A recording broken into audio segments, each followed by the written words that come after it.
نہج البلاغہ خطبہ نمبر 18۔ اس خطبے میں مولا کائنات حضرت علی علیہ السلام نے فتاویٰ میں علماء کے مختلف الآراء ہونے کی مذمت میں فرمایا، جب ان میں سے کسی ایک کے سامنے کوئی معاملہ فیصلے کے لیے پیش ہوتا ہے تو وہ اپنی رائے سے اس کا حکم لگا دیتا ہے،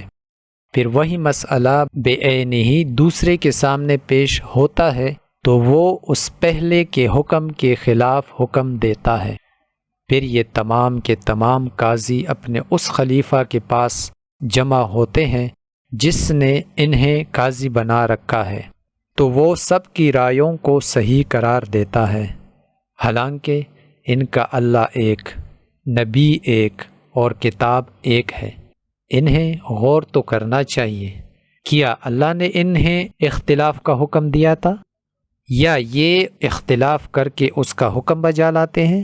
اس نے تو یقیناً اختلاف سے منع کیا ہے، اور یہ اختلاف کر کے عمداً اس کی نافرمانی کرنا چاہتے ہیں، یا یہ کہ اللہ نے دین کو ادھورا چھوڑ دیا تھا اور ان سے تکمیل کے لیے ہاتھ بٹانے کا خواہش مند ہوا تھا، یا یہ کہ اللہ کے شریک تھے کہ انہیں اس کے احکام میں دخل دینے کا حق ہو اور اس پر لازم ہو کہ وہ ان پر رضامند رہے، یا یہ کہ اللہ نے تو دین کو مکمل اتارا تھا مگر اس کے رسول نے اس کے پہنچانے اور ادا کرنے میں کوتاہی کی تھی۔ اللہ نے قرآن میں تو یہ فرمایا ہے کہ ہم نے کتاب میں کسی چیز کے بیان کرنے میں کوتاہی نہیں کی، اور اس میں ہر چیز کا واضح بیان ہے، اور یہ بھی کہا ہے کہ قرآن کے بعض حصے بعض حصوں کی تصدیق کرتے ہیں اور اس میں کوئی اختلاف نہیں۔ چنانچہ